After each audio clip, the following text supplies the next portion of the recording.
Bonjour et bienvenue dans cette nouvelle vidéo dont l'objectif est de vous expliquer la notion de service en utilisant le framework Angular. Ce framework Angular qui est utilisé pour implémenter une application côté client. Donc voilà notre état d'avancement pour le moment. Donc on a travaillé sur deux gestions. La gestion des produits, donc avec un formulaire pour ajouter un produit, avec l'affichage de la liste des produits, et on a travaillé aussi sur la partie gestion des utilisateurs. Donc voilà ici l'affichage de différentes catégories et dans l'utilisateur lorsqu'il va cliquer sur un bouton, par exemple le bouton Show All associé à la catégorie Admin. Donc cette action de clic, donc elle va nous afficher la liste des utilisateurs dont la catégorie est égale à Admin. Donc voilà les deux gestions qu'on a implémentées dans notre application. On va voir maintenant le code source de l'application. Donc voilà notre application avec les différentes composantes qu'on a créées tout au long de notre formation, quel que soit pour la gestion des produits ou pour la gestion des utilisateurs. Avec un module racine, c'est le module App Module. Et dans ce module, on va trouver les déclarations, donc la déclaration des différents composants qu'on a. Donc voilà notre état d'avancement dans le projet. Maintenant, on va voir cette notion de service encore en détail avec ce framework Angular. Un service permet de centraliser des parties de votre code et des données qui sont utilisées par plusieurs parties de l'application, autrement par plusieurs composants de l'application. Les services permettent en général de ne pas avoir le même code doublé ou triplé à différents niveaux de l'application. Donc, ce qui va faciliter la maintenance, la lisibilité et la stabilité de code et de ne pas copier d'une façon inutile à chaque fois les données. Autrement, à travers les services, on va centraliser tout ce qui est échange de données entre les différents composants de notre application. D'accord? D'accord? Donc, on va voir des use cases pratiques pour chaque scénario. Et on va commencer par le premier scénario, c'est le fait d'utiliser un service pour réutiliser deux codes, autrement pour réutiliser la même logique entre différents composants. Pour le faire, on va appliquer un exercice. D'accord? Donc voilà notre application. Dans notre application, on a quoi? Dans notre application, on a une liste des utilisateurs. Aussi qu'on a une liste de produits.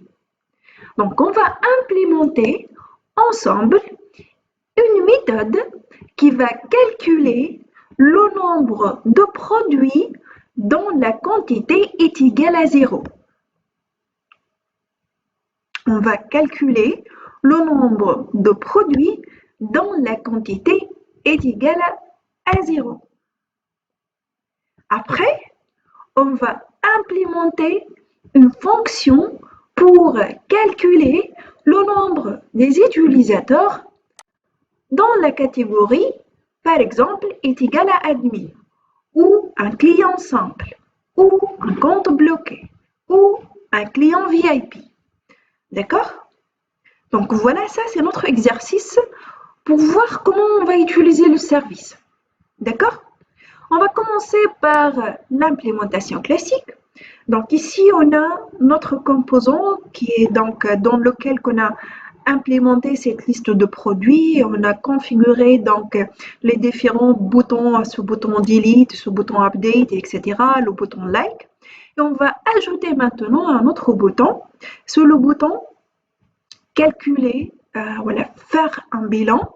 Et lorsque l'utilisateur il va cliquer sur ce bouton, donc on va déclencher l'exécution de la méthode qui va nous retourner le nombre de produits dont la quantité est égale à 0.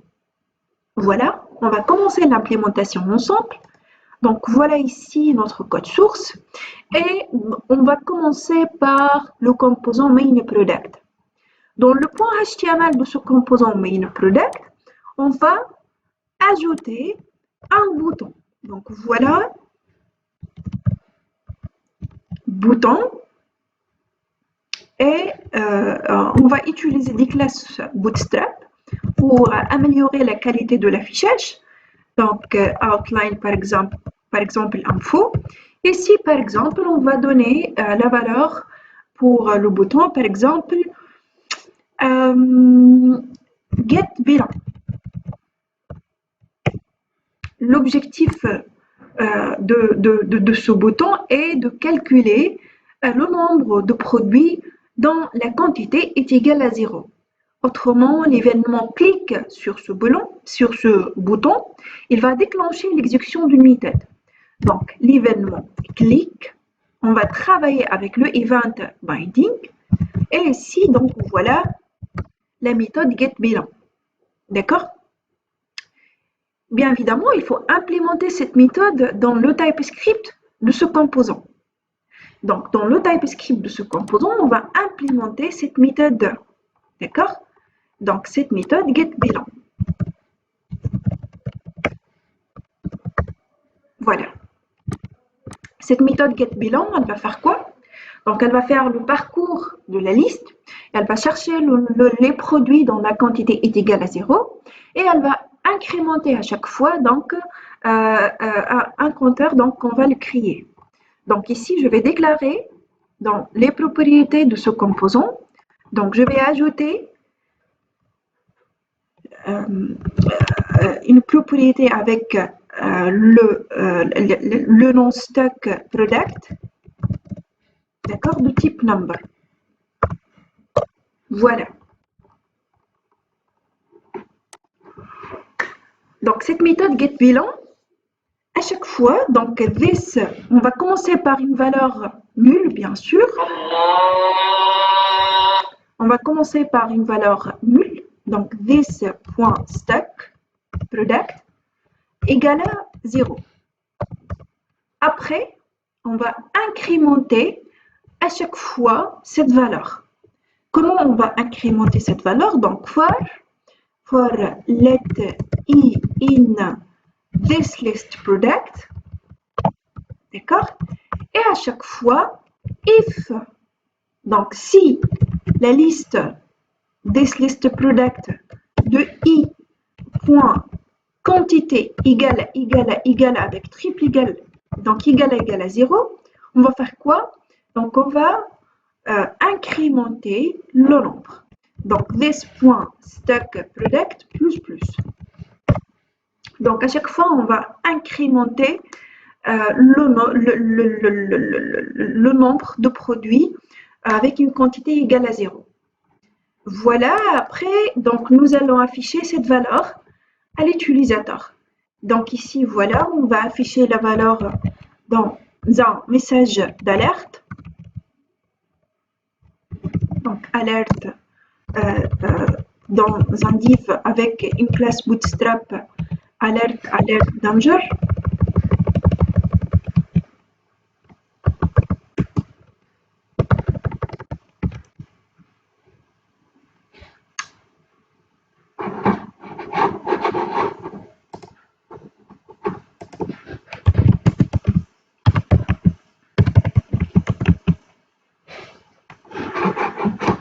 Voilà, et on va donner le message ici, donc le message out of stock.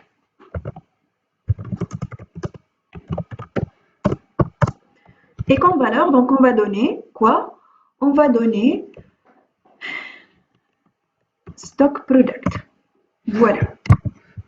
Et par exemple, on va bloquer l'affichage de ce message tant que la valeur de stock product, donc on va afficher cette valeur si donc la valeur de stock product est différente du nul.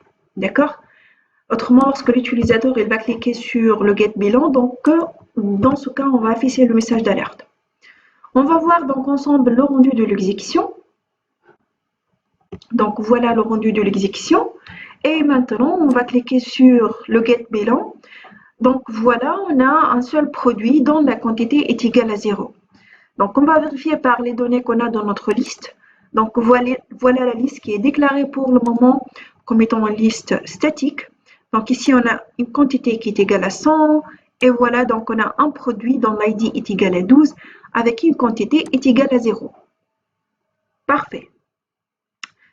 Maintenant, on va calculer quoi? Maintenant, on va calculer le nombre des utilisateurs selon une catégorie.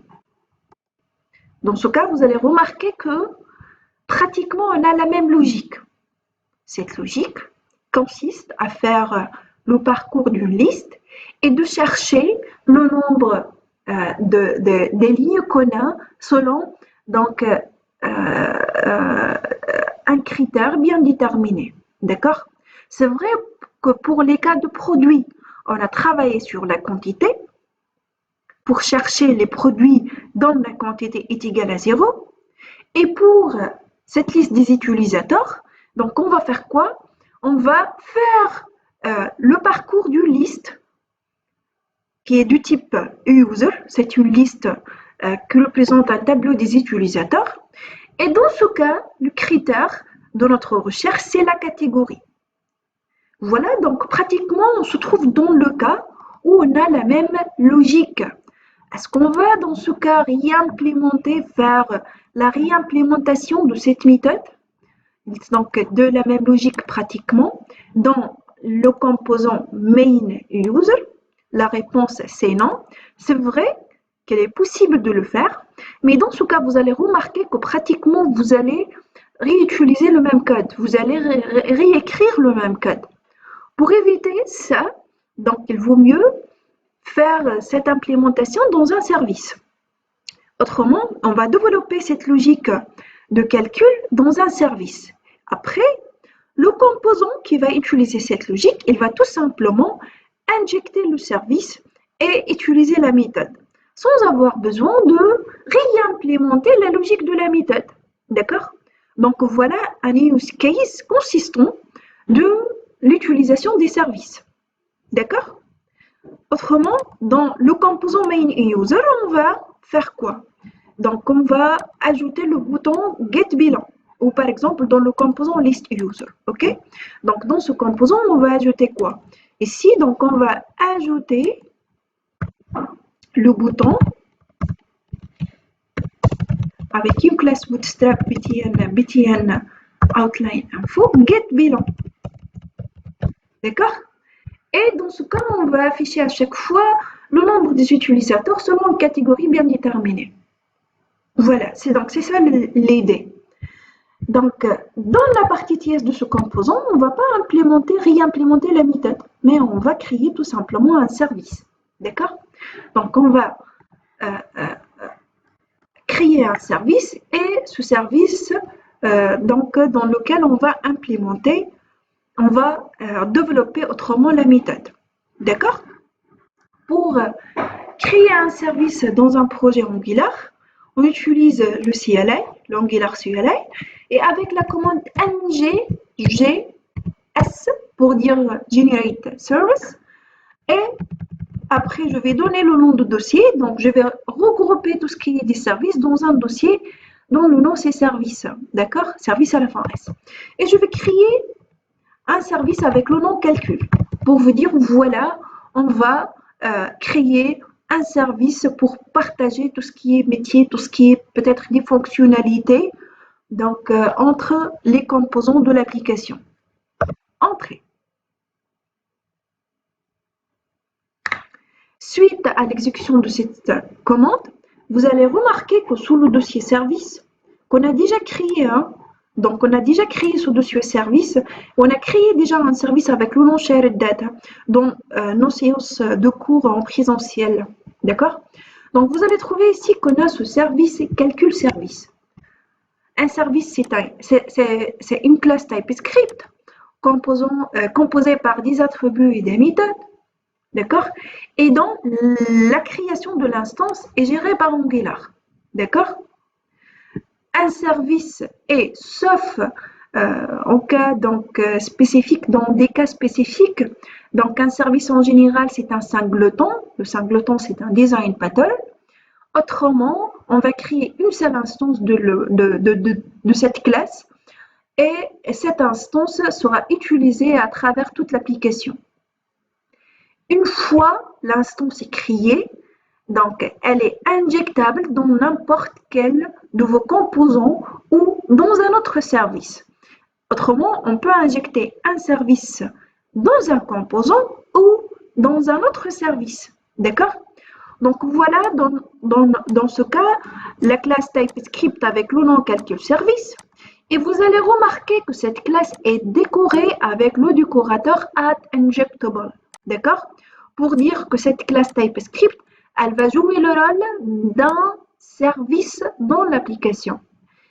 Et vous allez trouver le paramètre provided in root, c'est-à-dire que l'instance de cette classe calcul service sera créée lorsque l'application est lancée. Le root, c'est pour dire le module racine de l'application. D'accord? Donc, on peut utiliser l'instance de cette classe calcul service, quel que soit dans des composants de notre application ou aussi dans d'autres services de l'application. D'accord? Donc, dans ce service, je vais donc implémenter la méthode getBilan. Cette méthode getBilan, elle va prendre en paramètre trois choses. On va prendre en paramètre la liste, donc dans laquelle on va chercher les éléments souhaités, et on peut travailler sur une liste des utilisateurs. On peut aussi travailler sur une liste des produits. Dans ce cas, on dit que la liste est de type any, d'accord? Donc, on peut trouver un tableau de any, c'est-à-dire on peut accepter n'importe quel type d'objet dans cette liste, quels que soient des objets de type product ou des objets de la classe user. Après, on va utiliser cette liste pour faire le parcours et pour chercher des éléments selon un critère bien déterminé. Si on va travailler sur la liste produit, dans ce cas, notre critère, c'est la quantité.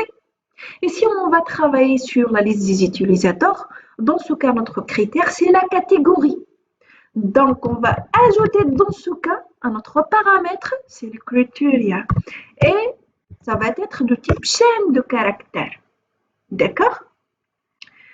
Si on va faire le parcours de la liste du produit, on va chercher le critère quantité avec une valeur est égale à 0.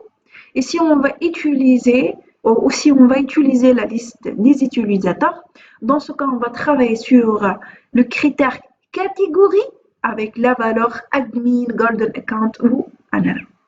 Dans ce cas, on a un autre attribut ou un autre paramètre dans cette méthode. C'est la valeur de critère, d'accord? Et ça va être de type any. Pourquoi? Parce que dans le cas de produit, comme j'ai déjà mentionné, on va travailler avec une quantité qui est du type number, alors que pour le cas des listes des utilisateurs, on va travailler sur une catégorie qui est du type chaîne de caractères. Donc ici, on va dire let n égale 0. Donc, notre compteur est initialisé à 0. Et après, on va faire le parcours de la liste. For let i in list. Et dans ce cas, on va faire quoi? If quoi? If liste de i de quoi? De criteria. OK? Égal, triple, égal pour faire une comparaison de valeurs et de type, égal à value. Dans ce cas, on va incrémenter le n. Et cette méthode getBilan, elle va retourner finalement le n, return n. Voilà. Donc, notre méthode est implémentée maintenant dans un service. D'accord? Donc, chaque composant dans l'application, il peut profiter de cette méthode-là. Et tout simplement, pour profiter de cette méthode, il faut injecter le service dans le composant. Pourquoi on dit il faut injecter? Parce que si vous allez créer une instance de cette classe calcul service dans le composant, dans ce cas, vous allez impacter les performances de l'application. Autrement, si à chaque fois on a besoin d'utiliser cette méthode getBilan, on va créer une instance, ça va recharger de l'application. vous allez trouver dans l'application pratiquement 3 ou 4 instances de ce service et quelques services pour faire finalement le même traitement. Dans ce cas, il vaut mieux créer une seule instance et le composant qui a besoin de cette instance, il va tout simplement l'injecter. D'accord? Donc, l'injection se base sur l'utilisation de l'instance qui est déjà créée et non pas la création d'une nouvelle instance. Donc, on va changer notre code dans ce cas. Dans le main product, on va faire quoi? On va injecter le service. Donc, pour injecter le service, on va utiliser le constructeur. Dans notre composant main product component, ici, on va injecter le service calcul. Voilà. Donc, c'est calcul service. Voilà. Et tout simplement, dans ce cas, dans la méthode, on ne va plus donc implémenter cette méthode et faire le parcours, mais on va tout simplement utiliser la méthode qui est implémentée dans le service, this.calcul. Autrement, on va appeler le service getBilan et on va utiliser la méthode getBilan qui est implémentée dans le service calcul. Et cette méthode getBilan, c'est une méthode paramétrée. Donc, on va donner les différents paramètres demandés pour lancer l'exécution de cette méthode.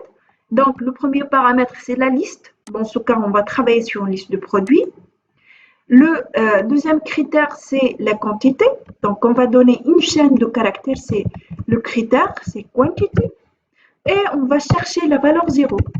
Voilà, donc ici, la valeur, c'est 0. Côté exécution, vous allez remarquer que pratiquement, on va voir le même rendu. Voilà, donc Product Management getBilan égale à 1. Donc, côté exécution, on a pratiquement la même valeur, qui est 1. Mais en background, comme vous pouvez le voir ici, on a changé beaucoup de notre code. D'accord? Donc, on a pratiquement implémenté cette logique partagée dans un service et on a injecté ce service à chaque fois où on va l'utiliser. D'accord? Passons maintenant à l'implémentation de liste des utilisateurs. On a ajouté déjà le bouton, ici getBilan, et on va bien sûr travailler avec l'événement click. Donc voilà, ici, je vais ajouter l'événement click. Voilà, et on va getBilan user, d'accord? Ou on va par exemple count user by category. On va appeler cette méthode count user by category et on va voir. Donc voilà, donc ici dans la partie TS de ce composant, pour implémenter donc cette méthode, on va faire quoi? On va injecter le service encore une fois. Donc ici dans le constructeur de ce composant list user component, on va injecter le service. On a déjà utilisé des services. Vous pouvez le voir. Donc ici, on a utilisé le service Activated Route, que c'est un service prédéfini. On a utilisé le service Shared Data Service. Et maintenant, on va injecter un autre service, c'est le service calcul. D'accord? Et c'est un service de type quoi? De type calcul service. Autrement, on va utiliser l'instance qui est déjà créée par le corps Angular, d'accord, qui existe. Donc, cette instance existe déjà dans le projet. Donc, on va l'utiliser pour faire ce traitement. Ici, donc, voilà, on va déclarer le NBR user. Je m'excuse. NBR user. Et donc, voilà, c'est une propriété de type number. Et ici, on va dire quoi? On va dire que this.nbr user égale à quoi? Égale this.calcul.getBilan. Et voilà la méthode getBilan. Donc, dans mon 3 paramètres, on va donner la liste des utilisateurs, this.allUser, c'est la liste des utilisateurs. Le critère, dans ce cas, c'est la catégorie. Justement, je vais vérifier. Voilà, c'est le account catégorie. Et la valeur, c'est quoi? C'est le this.catégorie. En fait, la valeur de catégorie est dynamique. dans ce cas. Pourquoi? Parce que nous, dans notre implémentation, on a travaillé avec des routes paramétrées et à chaque fois, on a récupéré la valeur de la catégorie de l'URL. D'accord? Donc, vous allez remarquer dans la partie User Management, donc ici, c'est par exemple, je clique sur l'admin, on trouve la valeur admin dans l'URL. C'est pour cela qu'on a cette valeur dans une propriété. Voilà, maintenant, je vais justement afficher comme on a fait donc pour la partie product. Donc, on va afficher dans un message d'alerte. Donc, voilà div avec une classe bootstrap alert info et the user number given. Par exemple, selon une catégorie, the user number, c'est